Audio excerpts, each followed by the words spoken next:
Today I'd like to share with you 3 lies that we commonly tell ourselves that unfortunately cause many of us to delay our retirement unnecessarily.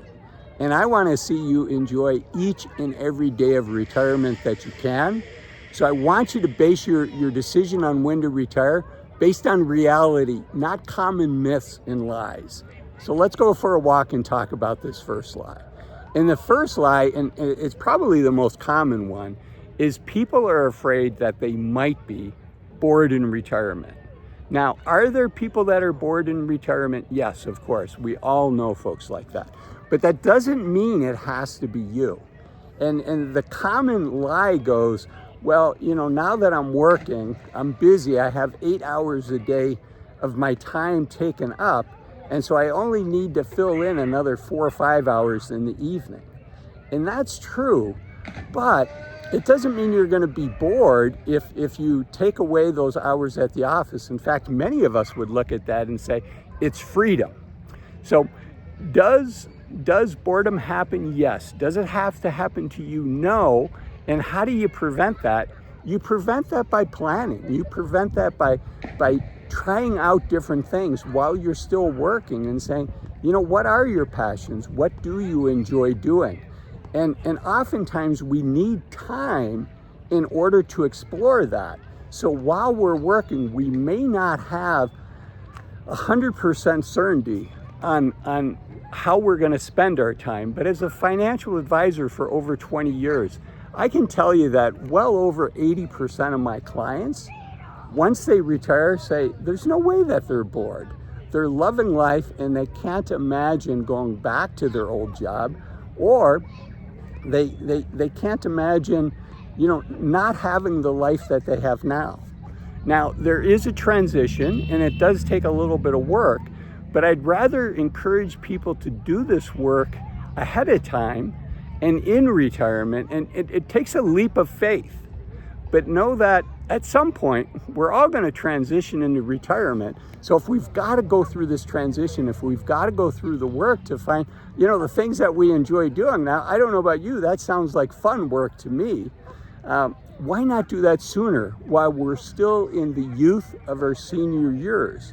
And just as a reminder, by the time we're 60 years old, most of us are going to have less than 1,000 weeks, unfortunately, of healthy, active time in front of us, and that's not a lot of time. So I think, once you're here, I've got some geese behind me. Once your ducks are in a row financially to retire, and the other pieces are in a row, I want you to think about retiring sooner rather than later, so that you can enjoy as much of the youth of your senior years as possible. So that's the first lie, is that you're going to be bored. The second lie, and this one really sneaks up on you, because it seems like you're gonna say, hey, Azul, it's not that big of a deal for me to do this. And the second lie is what I say are the 4 most dangerous words for soon-to-be retirees. And those words are just 1 more year. It's super easy to say, I could retire now, but when I told my boss I was thinking about retiring, he or she really encouraged me to continue working just 1 more year, and maybe they're going to give me a bonus to do that, or financially they're going to make it rewarding for me to do that. And first off, that's a great compliment for your job to ask you to keep working.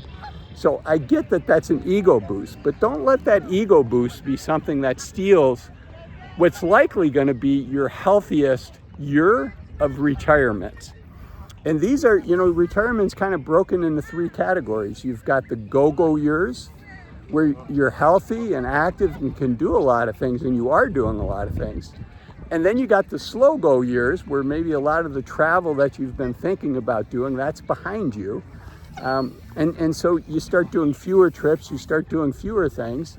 And then you have the no-go years, where unfortunately maybe your health, you've got some health issues and you can't do the things that you were able to do early in retirement. Well, the 1 more year comes at the cost of a go-go year. So it's again going to be your healthiest and most active year. And for many people, it doesn't move the needle that much in their retirement plan. Now, nothing I'm sharing in today's video is financial advice. I don't know your situation. One more year could make a huge difference in your financial plan, but I can say for most people, it doesn't make as much of a difference as they think. Now, there is a joke in my industry, which is, you know, just one more year gives you 3 extra years of your plan. And that is, you have one more year of putting money into your plan. You have one more year where you don't have to take money out of your plan. And then the third year, which is where the joke comes in, is the stress of working one more year causes people to pass away a year sooner.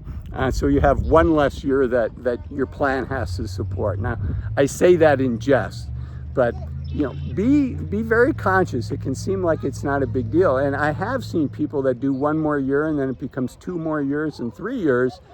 And maybe then they have a health issue and they've lost that freedom and the ability to do some of the things that they've always dreamed about. And that's a huge, huge price to pay, right? Don't give up something that's important, something that's valuable.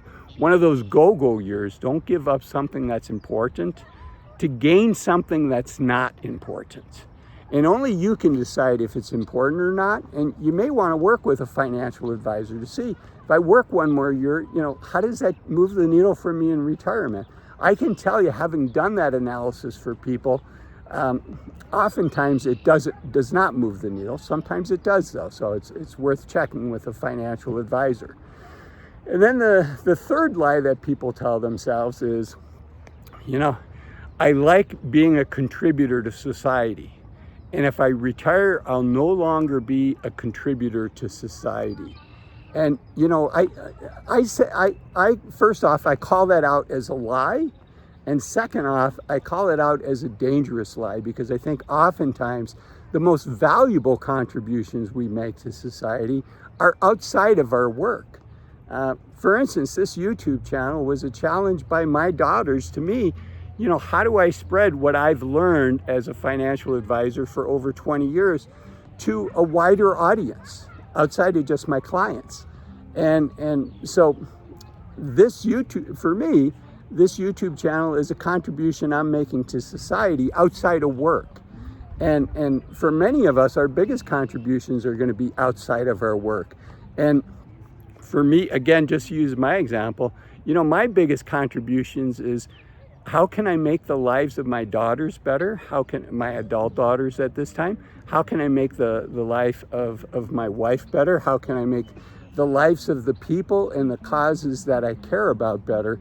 And, you know, some of that I do through my career, but a lot of that is work that I do outside of my career.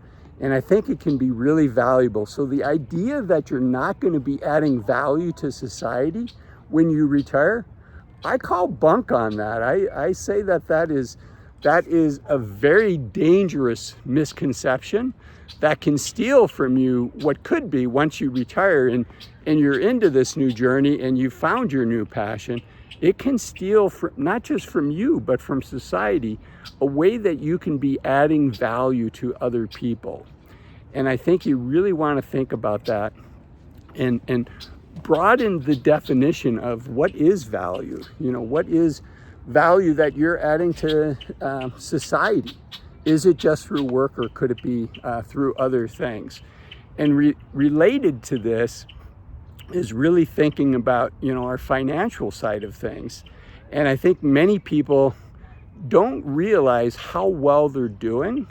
And that's why I made this video up here of why you're likely doing financially a lot better than you think you are. Thanks for watching this video, and I hope you enjoy the next one. Bye-bye.